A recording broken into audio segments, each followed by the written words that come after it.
Now on The Edge, we are hearing from the Winter Park woman charged with murdering her husband. Danielle Redlick spent most of the day on the stand in her own defense. Did you stab your husband? I did. Do you have any choice but to use a weapon to get away? No. Fox 35's Randy Hildreth takes us into the courtroom. Danielle Redlick started testifying around 11:30 this morning. In the last hour of today, the defense asked her very specific questions about that deadly encounter with her husband. She maintains that this was self-defense, that her husband had her pinned against the kitchen island and was suffocating her. She says she reached into the drawer to find a knife and used that to stab him, but again maintains that this was her only option. He says, "What, are you going to stab me?" And I take the knife and I position it and face it toward him. What does he do at that point? He immediately just goes for my chin and pushes me back, and I stabbed him at that point.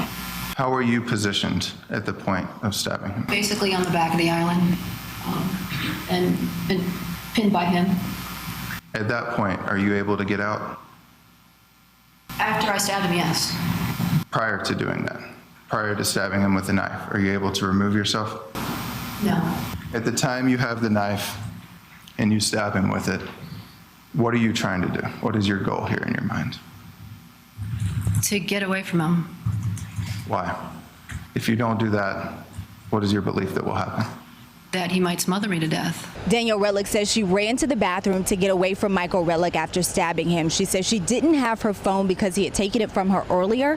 Redlick says she could hear yelling and then silence. She says she was in the bathroom for about 15 minutes before she came out. She says when she did come out, she found Michael unresponsive, found her phone, tried to call 911, but it didn't go through. She says she tried to resuscitate Michael, panicked, and that's when she started cleaning, but she says she ended up falling asleep.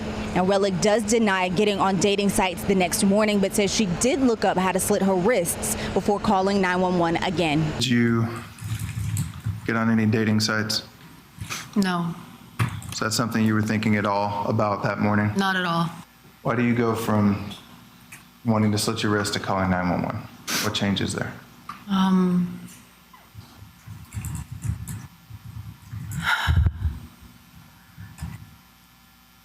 You know, I heard something say, "Not like this, Danielle, not like this. Your kids do need you."